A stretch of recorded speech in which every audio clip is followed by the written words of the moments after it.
Thank you to all who have dialed into the teleconference for standing by. Welcome to the open meeting of the Public Company Accounting Oversight Board.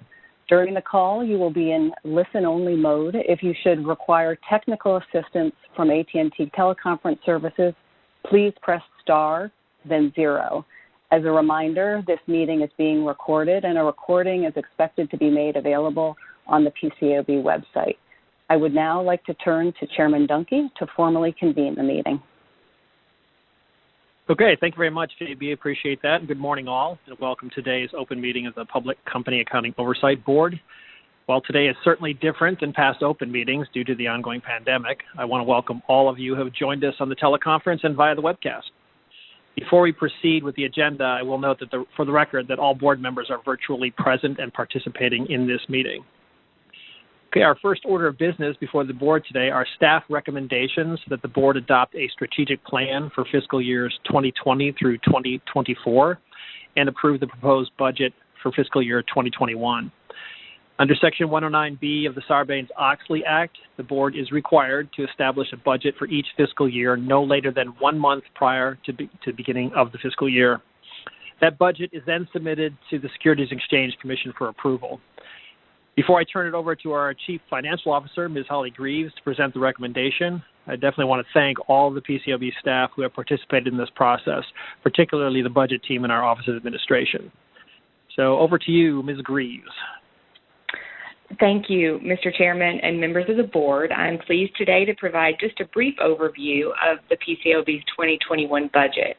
And as the chairman said, this is really the result of collaborative efforts throughout the PCOB for much of the past year. The budget document is organized so that all of our resource needs and performance measures of each division and office are mapped to the goals and objectives of our strategic plan.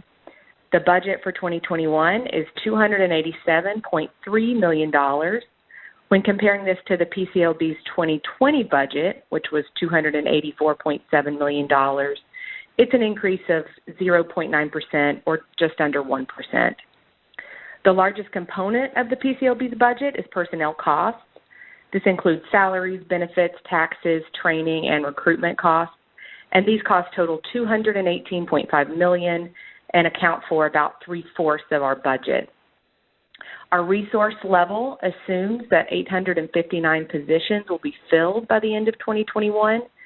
This is 9 more positions than in the 2020 budget. I'll turn now to non-personnel costs. For rent and our other facilities costs, which includes capital expenditures, the budget provides $19.5 million. This represents 7% of the PCOB's 2021 budget. Consulting and professional fees come in at $16.5 million and account for 6% of the budget. The information technology expense category, which includes things such as software licenses, network and telecommunication services, is $13.8 million or 5% of the budget. The budget includes $11 million in travel-related costs, which accounts for 4% of the total budget. Inspections-related travel accounts for the majority of our travel costs. Finally, administrative expenses, which includes things like subscription and library costs, business insurance costs, and event costs, are $7.9 million, and this makes up the remainder of the budget, or 3%. All of our budgeted costs are funded through the accounting support fee that is assessed on issuers and brokers and dealers.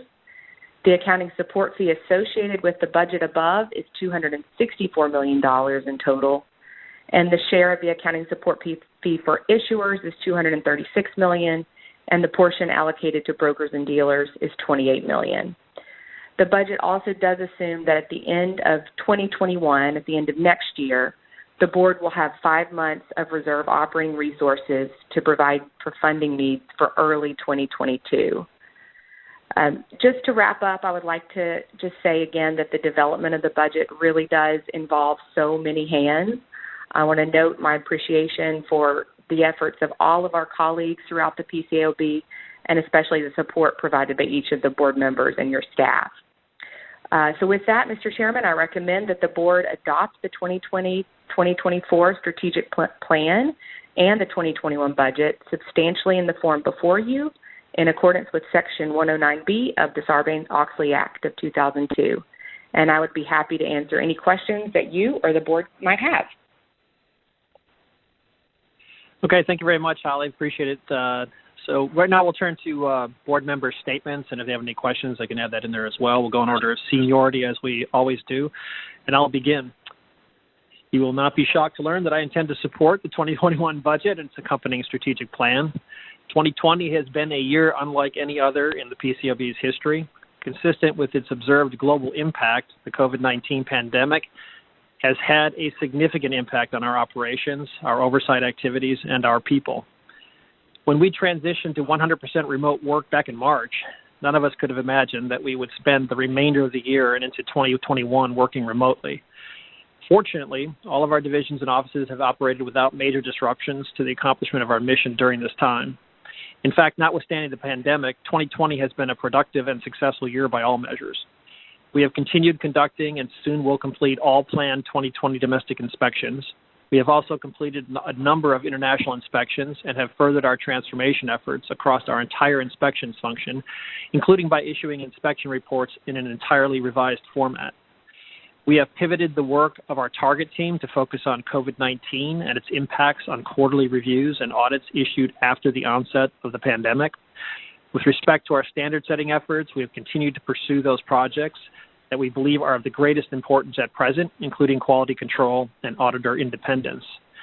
We have continued to advance our enforcement priorities, focusing in particular on those matters likely to have the greatest benefit for investors, including substantive audit failures. We furthered our important strategic goal of improving our engagement with stakeholders. We've held virtual roundtables and meetings with investors, audit committees, preparers, and audit firms alike. We've issued numerous staff documents specifically targeted to define stakeholder groups to assist them in implementing and understanding new and revised standards and to understanding what we are seeing through our inspections. We have likewise advanced our efforts around classifying and leveraging our vast data stores. We have continued to build out our enterprise risk management function. We have furthered our work in optimizing our culture, including by advancing our diversity and inclusion efforts.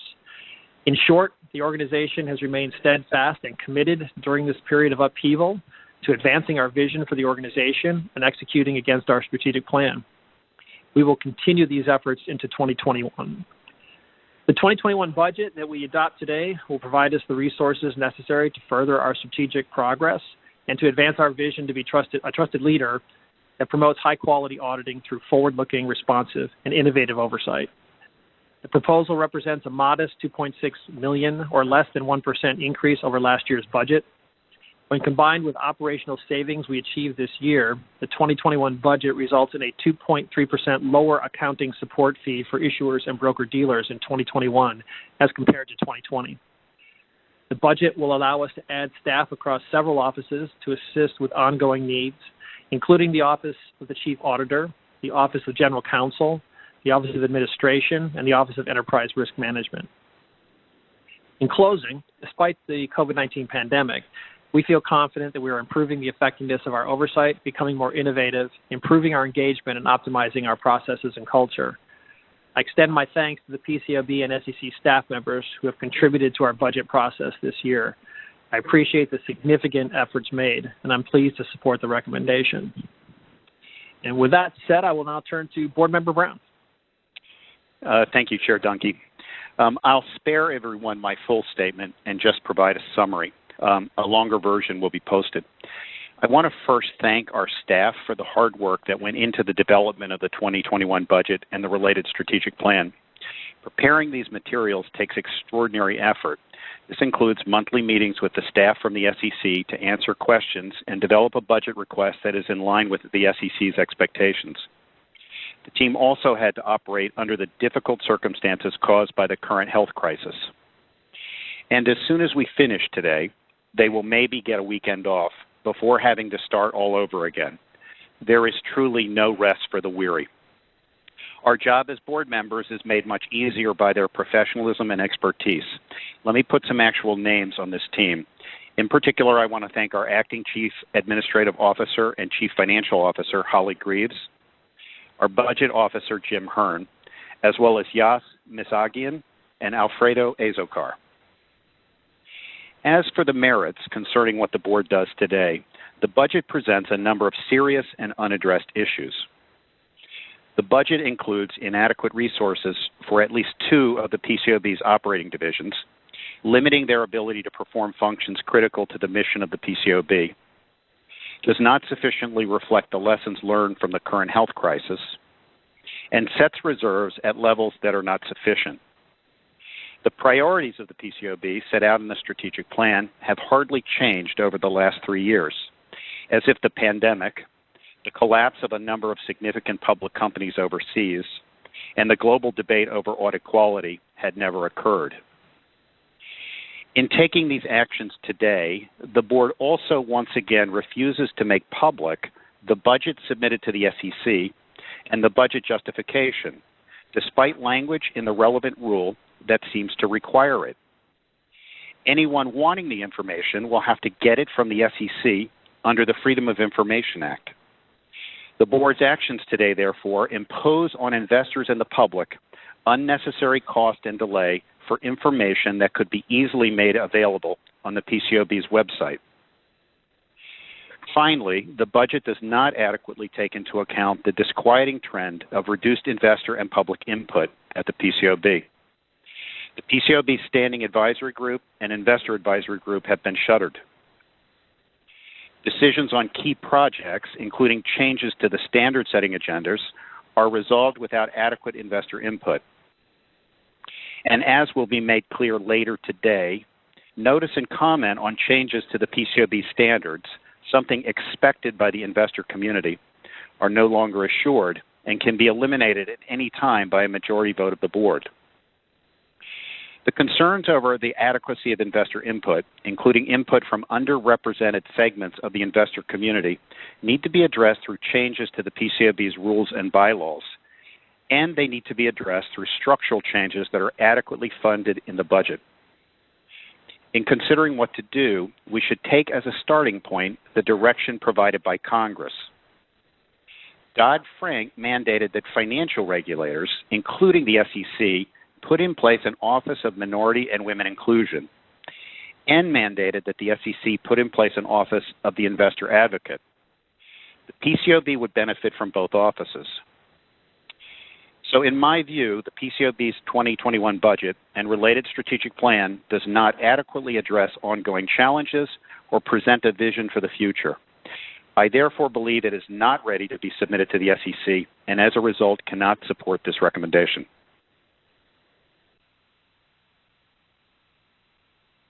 Board Member Desparty. Did you mean Kaiser? I got you backwards there. Board Member Kaiser. Thank you. Thank you, Mr. Chairman. I fully support the PCAOB's 20 to 2024 strategic plan and the 2021 budget. In the past year, the board has remained committed to our mission. Despite the hurdles we have faced with COVID-19, we have continued to make substantial progress toward our goals. This plan and the supporting budget are aligned with these goals and will help us as we move forward. In 2020, we were able to pivot and adapt quickly to the challenges that COVID-19 presented to our organization. I am very proud of the seamless transition we made to 100% of our workforce working remotely. This is in large part due to the technology investments we made in our technology infrastructure and our newly created Office of Enterprise Risk Management. We also reviewed our policies and procedures to enable our workforce to successfully work remotely. We have been flexible and nimble with our inspections program this year amid the pandemic and moved to remote inspections both domestically and internationally starting in March. We also updated our inspections approach to address auditing concerns related to the pandemic. We inspected reviews of interim financial information, and we accelerated and altered our original inspections plan to look at a sample of fiscal year-end audits of issuers through June 30, 2020. These changes were made to provide real-time insight into how the COVID-19 crisis is impacting audits and audit quality. This year, we simultaneously issued the 2018 inspection reports for the 6 largest U.S. audit firms in a new redesigned format. This format is more user-friendly and reduces the amount of technical and boilerplate language. The 2019 reports for all firms in the redesigned format will begin to be issued shortly. This year, we also modernized our approach to managing our research and standard-setting agendas to include those projects that we anticipate will have a public milestone in the next 12 to 18 months. We released a quality control concept release in December 2019. We took a fresh look at the standard and are working to draft a quality control standard that will be scalable so all firms can tailor it appropriately, which will consider the current auditing environment.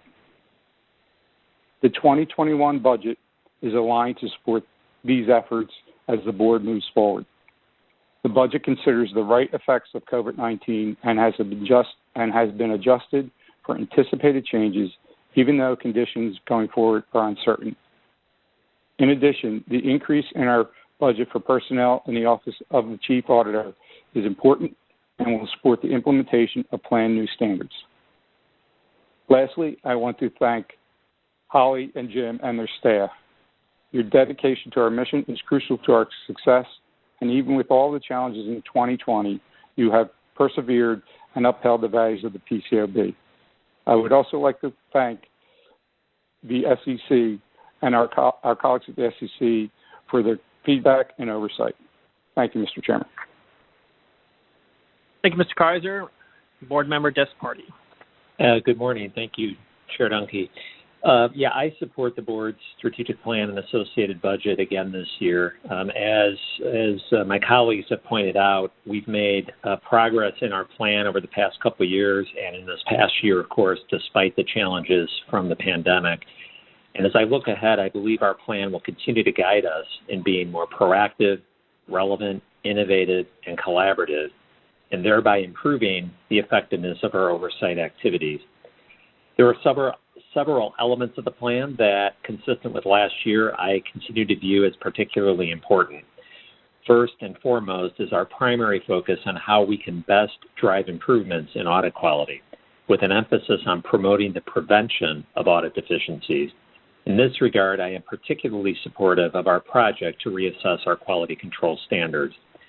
Also of continuing importance are efforts to improve the relevance and timeliness of the information that we share about audit quality, our continuing commitment to more effective stakeholder engagement, and finally, our evaluation of opportunities and risks associated with innovations in data analytics and technologies, and of the implications for audits and for our own oversight activities.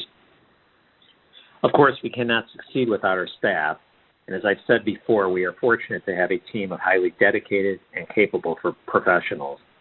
As set forth in our plan, we remain committed to further develop, empower, and meaningfully engage our people, and further cultivate a high-integrity, collaborative, and inclusive culture. Achieving our strategic objectives is enabled through our programs, operations, and improvement initiatives. I reviewed the associated spending amounts reflected in the 2021 budget, which I believe are appropriate relative to the strategies that we are executing. Notably, the 21 budget reflects targeted increases in the staffing of our Office of the Chief Auditor function to appropriately support the ongoing projects to update our quality control standards and our standard on supervision of audits involving other auditors. This increase in staffing will also help ensure that we continue to advance our data and technology and audit evidence research projects. As stewards of the fees collected to fund our efforts, we must operate as effectively and efficiently as possible. It is important, therefore, that we continue to optimize our program effectiveness, our internal processes, and our information technology investments. The Pcaob plays a critical role in our capital markets, and I believe that our plan will continue to enable us to meet our strategic objectives and achieve our statutory mission. I thank my fellow board members, the entire Pcaob staff, and the SEC for their collaboration and partnership over the past year, and I look forward to together making further progress in driving continuous improvement in audit quality. Thank you. Thank you, Dwayne. And finally, Board Member Gosher and Gerada. Hey, thank you, Mr. Chairman. I fully support the Pcaob's 2020 to 2024 strategic plan and the 2021 budget. With respect to our budget, I believe we have taken a thorough approach to evaluating the resources necessary to continue our important work to achieve the goals outlined in our strategic plan, as Ms. Greaves noted in her presentation. Meeting the needs identified in our budget will allow us to effectively and efficiently fulfill our statutory mandate. Our transformational activities have and are still focused on improving the effectiveness of our operations. The success we have achieved allows us to do more with our resources, which in turn has allowed our 2021 budget to stay relatively flat. The budget also appropriately reflects our current operating environment, including the impact of COVID-19. Our staff has been successfully working from home since March. I am pleased that we were able to successfully transition to a remote environment with minimal disruption due in part to the incredible efforts of our Office of Data, Security, and Technology and the dedication of all Pcaob staff. A modest increase in our ODST expenses is included in the budget to further improve our operational efficiency, including enhancing our ability to conduct our oversight activities remotely. During 2020, we continued to build on the transformational activities that began in the prior year, and we have made important progress towards achieving our goals. I'd like to focus on just a few of our achievements over the last year. In 2019, we took steps to enhance our stakeholder engagement, and in 2020, we've made great strides towards achieving the strategic goal. Our external engagement took many forms in 2020, and despite our new normal, we have followed through with our commitment to engage with our stakeholders. For example, we recently hosted investor and preparer roundtables, which were facilitated by our Office of External Affairs. We have also continued our extensive outreach efforts to audit committee members. I believe that the relationship that we built with our stakeholders prior to the pandemic have allowed us to continue those relationships during this pandemic, receive feedback from key stakeholders, and release guidance and information to stakeholders during this time. Although we have come a long way, we still have work to do, and I look forward to working with my fellow board members to continue our external engagement in 2021. I also believe that one important aspect of our goal to improve audit quality is our standard-setting activity. During 2020, we importantly modernized our standard-setting agenda and our research agenda to focus on projects where we believe we need to take action in the near term to advance audit quality. Our standard setting and our research agendas now list only the projects where the board expects that a public milestone will be reached in the next 12 to 18 months. The Pcaob's new approach to signal to the public what our priorities are, I believe, will be beneficial in a number of ways. It is a way for us to let the public monitor our progress on our standard-setting activities and hold us accountable to achieve our objectives in the proposed timeframe. Furthermore, I believe it is important for us as regulators to be able to prioritize our projects to advance our mission. With a targeted approach, we can and will update critical standards in a timely fashion. Once we accomplish the current plan, we will, of course, forecast the future set of priorities. Our standard-setting agenda currently includes projects on independence, which I will look forward to voting on later today, quality control, and supervision of audits involving other auditors. We have also focused our research agenda on two projects, audits, evidence, and data and technology, that I believe are critically important. Those research projects are focused on evaluating where there is a need for guidance, changes to standards, or other regulatory actions in light of auditors and preparers' increased use of technology-based tools. Innovation in these technologies have the potential to improve the efficiency and effectiveness of the audit, and the Pcaob needs to ensure that our standards continue to be relevant in light of the development, adoption, and use of these technologies. Additionally, our Office of the Chief Auditor continues to monitor other important issues affecting audit quality, perform research on these issues, and considers where these issues should be moved to our standard setting or research agenda. In light of these and other efforts, I am pleased to support the additional resources for our Office of the Chief Auditor reflected in the 2021 budget. As our largest division, the Division of Registrations and Inspections has contributed greatly to our transformational effort, and I commend our inspection and registration staff for their dedication to our strategic plan. As I reflect on our activities over the last year, I am encouraged by changes in our inspection program that will advance audit quality, including streamlining our inspection procedures. This year, we also reformatted our inspection reports to, among other things, provide more useful information to users.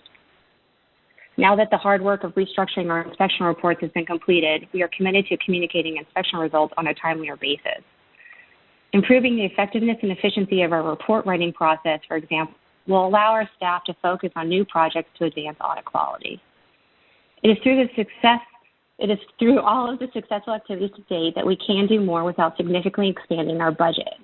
I believe the modest increase of less than 1% to our 2021 budget appropriately reflects the current economic climate and the board's commitment to prudent fiscal governance. In closing, I would like to thank the staff and our Office of Administration for bringing this budget forward, and to all Pcob employees for their dedication to our transformation and our mission. I would also like to thank the SEC staff for their efforts on this budget. I approve its submission to the SEC along with our 5-year strategic plan. Thank you. Thank you, Rebecca. And unless there's any further discussion from the board, I will ask in order of seniority, those in favor of approving the recommendations to say aye, and those opposed to say no. Mr. Brown? No. Mr. Kaiser? Aye. Mr. Des Party? Aye. Ms. Gosher-Gerada? Aye. And the chairman votes aye. The majority of the board having voted aye, the strategic plan for 2021 and 2024 through 2024 and the PCOB budget for 2021 are approved. Thank you all very much. All right, moving on. The next order of business before the board today is a staff recommendation to adopt amendments to the PCOB interim independence standards and rules to conform them to recent revisions to Rule 2-01 of Regulation SX adopted by the Securities Exchange Commission. And for that recommendation, we will turn to our Chief Auditor, Ms. Zietzman. Megan? Great. Thank you, Mr. Chairman, and good morning, everyone. So, Mr. Chairman and board members Brown, Kaiser, Disparte, and Gerada, I'm pleased to recommend that the board adopt conforming amendments to the interim independence standards and rules of the board to align with recent revisions to Rule 201 of Regulation SX adopted by the SEC in substantially the form before you. We also recommend that the board authorize the staff to submit the amendments to the SEC for approval pursuant to Section 107 of the Sarbanes-Oxley Act, and to also request that the SEC approve the application of the amendments to the Audits of Emerging Growth Companies pursuant to Section 103 of the Act. The Chief Economist and Director of the Office of Economic and Risk Analysis concurs in the economic analysis that is included in the release before you today. The amendments are intended to eliminate differences and duplicative requirements that would otherwise exist between the independence requirements of the board and the Securities and Exchange Commission following the effective date of the SEC's amendments to Rule 201 last month. The federal securities laws require that issuers, brokers, and dealers file periodic reports with the SEC that contain financial statements audited by an independent public accountant. These laws recognize that audits conducted by objective and impartial professionals can protect investors and instill confidence in the public markets. Congress has provided both the SEC and the PCOB with jurisdiction to establish independence requirements. Rule 201 is the SEC's rule on auditor independence. Shortly after the PCOB's creation, the board adopted the independent standards of the AICPA as they existed in April 2003 as the board's interim independence standards. Later, the board has adopted additional independence rules. The board's rules require firms and their associated persons to comply with both Rule 201 and to supplement the requirements of Rule 201 in some areas. Because both the PCOB and the SEC have jurisdiction with respect to auditor independence, it's important for the board to consider how its independent standards and rules relate to the SEC's requirements, including Rule 201. So from 2003 to 2018, the SEC and the PCOB requirements have worked together to establish the independence requirements for auditors subject to the board's jurisdiction. In 2019, and then again this year, the SEC amended Rule 201 to focus on those arrangements and relationships that the Commission believed were less likely to threaten an auditor's objectivity and impartiality, so that auditors and audit committees could spend more time focusing on relationships that are more likely to pose such threats. The SEC's recent amendments to Rule 201 create differences with the board's independence requirements. To avoid such differences and duplicative requirements, and to provide greater regulatory certainty to audit firms and audit committees, we are proposing targeted amendments to the board's interim independence standards applicable to lending arrangements between auditors and audit clients. In addition, we are also proposing targeted amendments to align certain definitions in the board's independence rules, including the definitions of affiliate of the audit client, audit and professional engagement period, and investment company complex, to align with the SEC's recent amendments to the definitions of those same terms in Rule 201. I would like to acknowledge those who played key roles in developing these amendments. First, I would like to express my appreciation to Barbara Banish and in particular David Hardison in OCA for the significant roles they have played in developing this proposal. I would also like to thank our colleagues from other divisions for their contributions, and in particular, Nayantara Hensel, Michael Gerbert, Tiang Liang, and Roshan Inget from the Office of Economic and Risk Analysis, John Cook and Jennifer Williams in the Office of General Counsel, and our colleagues in Inspections and Enforcement. Finally, I would like to thank the staff of the Securities and Exchange Commission, and in particular Diana Stoltzfus and Natasha Greenan, for their support and timely assistance with this project. And with that, back to you, Mr. Chairman. Great. Thanks, Megan. Appreciate it. And we'll once again turn to board member statements or any questions they may have. And I'll begin. Once again, we'll go in order of seniority. I'm pleased to support the staff's recommendation that we amend our independent standards and rules to align with recent amendments the Securities and Exchange Commission approved to their own independence rules. Congress has vested both the SEC and the Pcob with jurisdiction to establish auditor independence requirements. In exercising our respective authorities, it is critically important for the protection of investors and the public interest that our rules and standards are compatible and, where they overlap, aligned. By aligning our respective requirements, we provide clarity about the criteria auditors must follow to be independent of their clients. Ultimately, audit opinions issued by objective and impartial professionals instill confidence in the public markets that issuers present their financial statements fairly in all material respects and, if applicable, a reasonable assessment of their internal control over financial reporting.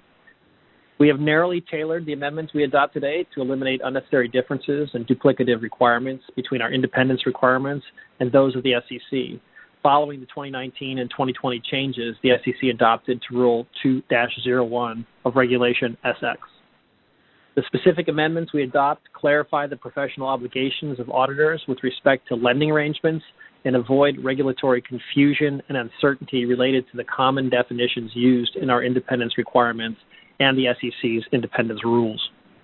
In adopting their recent amendments after a full notice and comment process, the SEC noted that and I quote, "The amendments were intended to more effectively focus the independence analysis on those relationships or services that are more likely to pose threats to an auditor's objectivity and impartiality." The same is true of the common sense changes we're adopting today. In addition to promoting alignment with the SEC's rules, these changes enhance investor protection by better equipping audit committees, issuers, and their auditors to focus on those issues that potentially pose an actual threat to an auditor's independence. I will close by thanking the Pcob staff and the staff in the SEC's Office of the Chief Accountant for their work on this project. Although we've been working remotely since March, this project showcases our ability to work collaboratively across divisions and offices and with the SEC to effectively and efficiently carry out our statutory mission. I appreciate the significant efforts made, and I'm pleased to support the amendments. And I'll turn to the board for any statements they may wish to make. Let's begin with Board Member Brown. Thank you, Chair Dunkey. For over 150 years, the auditing profession has served as a gatekeeper for the financial disclosure process. At its core, the integrity of the audit has always depended upon an exacting standard of independence between audit firms and their clients.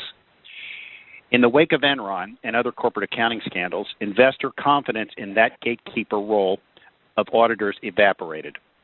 Auditor independence had eroded, placing the objectivity of audit firms and the reliability of audits in doubt. To address these concerns, Congress created a strong, independent regulator that would further the public interest in the preparation of informative, accurate, and independent audit reports. Recognizing the critical importance of auditor independence, the Pcaob was given explicit authority to develop its own standards governing auditor independence and make its own determinations as to what they should include. Congress expected the Pcob to use its authority to set standards, to examine audit firms' compliance, and to investigate and bring disciplinary action for matters relating to independence and the integrity of the audit. Today, the board considers changes to its rules that would roll back the requirements for auditor independence without conducting its own economic and policy analysis. The approach effectively cedes away much of the PCAOB's distinct and separate authority over independent standards. The majority does so without public input or discussion. In considering these changes, the board is also acting in a rushed manner that comes at considerable cost. Investors, audit firms, audit committees, and the public are being denied a right to participate in amendments to the PCAOB's independent standards. The PCAOB has done this by foregoing the usual and expected process of subjecting its proposed standards to public comment. The failure to seek the views of investors, audit committees, audit firms, and the public is contrary to the PCAOB's mission, is not compelled by exigent circumstances, and is another example of an unfortunate trend of reducing investor and public input in the PCAOB decision-making process. The hurried nature of these actions also means that the board is not adequately considering the impact of these changes on audit committees and on its own role in auditor oversight, a failure that will likely generate confusion and uncertainty in its wake. Audit committees oversee auditor independence. There may be no more important task assigned to these directors. Recognizing this, the rules of the PCAOB require that audit firms continually evaluate their independence and communicate to audit committees any relationship that may bear on this issue.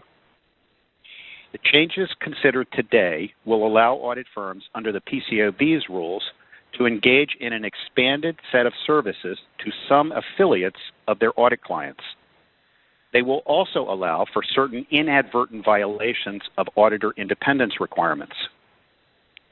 The board is silent about what, if anything, and when, if ever, audit firms should communicate these matters to audit committees. The result may be that directors will not receive information highly relevant to their oversight responsibilities. With respect to the PCAOB's own oversight, the PCAOB plays a unique and fundamental role in assessing compliance with independence requirements.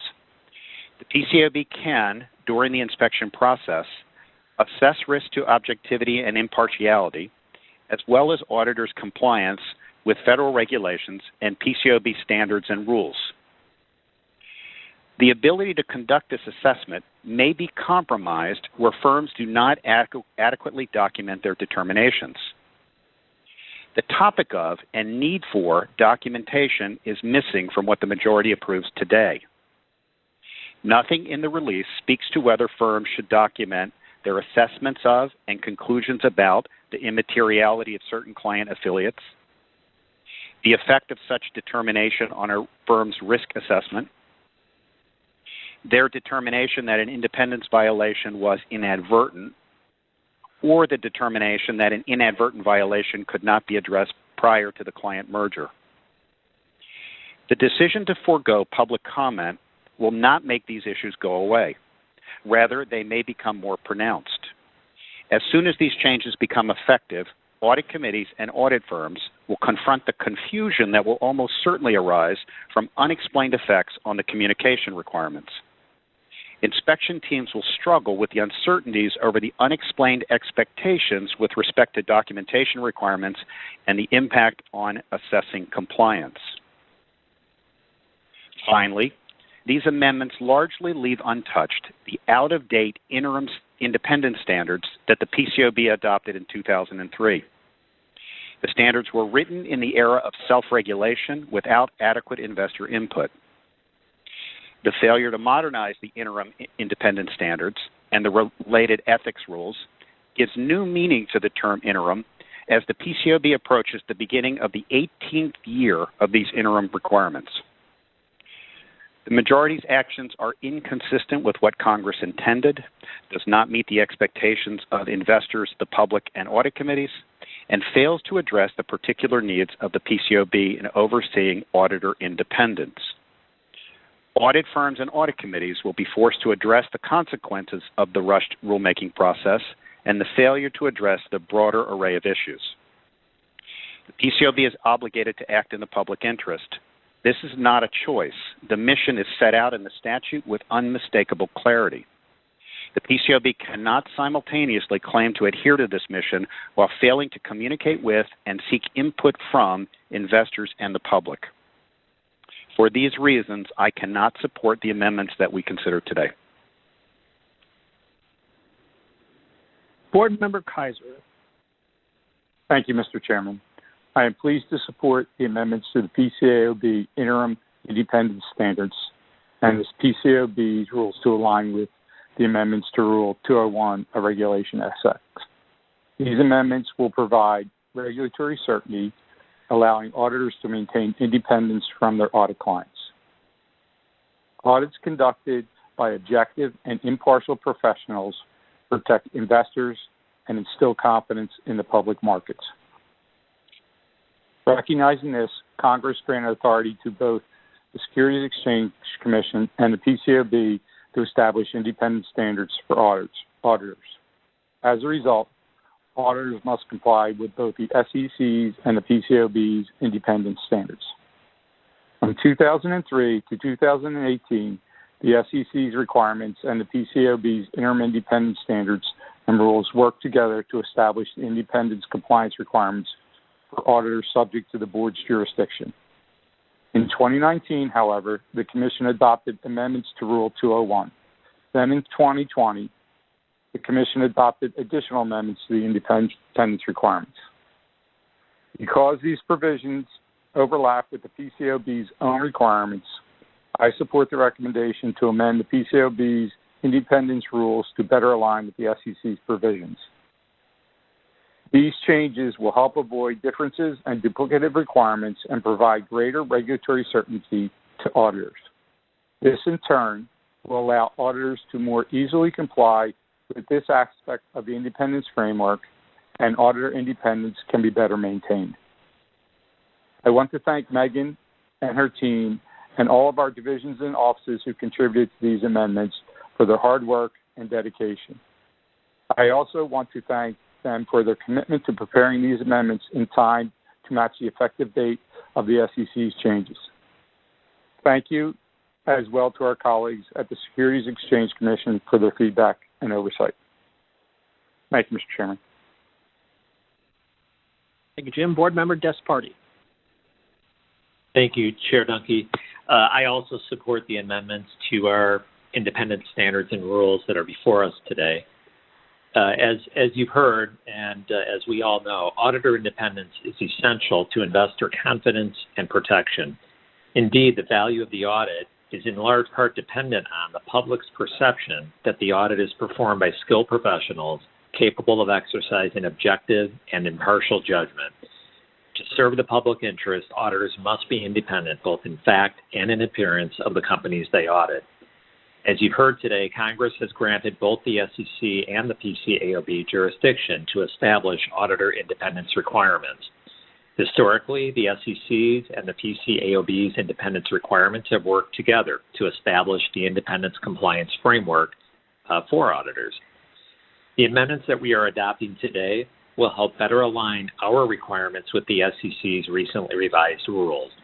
This should help provide greater clarity and certainty to investors, auditors, and other market participants, and should better ensure effective and consistent application of the requirements. In addition, by adopting these changes, the policy objectives of the SEC's revisions, which I believe are appropriate, can be more fully realized. In closing, I'd like to thank and recognize all of those who have contributed to this effort, in particular, our staff in the offices of the Chief Auditor, Economic and Risk Assessment, and General Counsel, as well as our colleagues at the SEC. Thank you. Thank you, Dwayne. Board Member Gosharon-Gerada. Great. Thank you, Mr. Chairman, and thank you, Ms. Deisman, for your presentation, which I recognize will be the last time that you're on, well, I'll say the virtual side of the dais. So thank you again. I'm pleased to vote in favor of the proposed amendments to the PCAOB's interim independence standards and board rules. As all of my colleagues have noted, independence is at the heart of the audit process. The targeted amendments offered today align the PCAOB's independence requirements with the new requirements reflected in the SEC's amendments to Rule 201 of Regulation SX. In amending our rules and standards, it is our intention to eliminate unnecessary differences between the PCOB's requirements and the SEC's requirements that would otherwise exist following the SEC's amendments to Rule 201. I commend the SEC and the staff of the board for monitoring their rules after implementation and taking action to focus the rules on relationships and services that may pose threats to an auditor's independence. For example, it has become apparent that an auditor's independence is unlikely to be impaired by the auditor continuing to pay their student loans taken to attend college before starting their career when they happen to work in the office that audits the lender. Regularly reviewing rules to see if they are working as intended is not only a sign of good governance, but is critically important. The SEC amendments, and therefore the board's amendments, are designed to allow auditors to focus on the independence rules that matter most and to eliminate or revise rules that impose restrictions on relationships that are less likely to impair independence. I support this objective. So with that, I would like to thank the PCOB staff, particularly those in our Office of the Chief Auditor, for their work on these amendments and for preparing them so promptly that our amendments will take effect at the same time as the SEC amendments. With that, I approve. Thank you, Rebecca. Unless there's any further discussion from the board, I will ask once again, in order of seniority, those in favor of approving the recommendation to say aye, and those opposed to say no. Mr. Brown? No. Mr. Kaiser? Aye. Mr. Desparty? Aye. Ms. Gashorn-Gerada? Aye. And the chairman also votes aye. The majority of the board having voted aye, the amendments to the PCOB interim independence standards and rules to conform them to recent revisions of Rule 2-01, Regulation SX, adopted by the U.S. Securities and Exchange Commission, are approved. Once again, thank you all very much. And that, I think, concludes our official agenda for the open meeting today. Before we adjourn, however, I'd like to highlight that this will be Board Member Kaiser's last board meeting.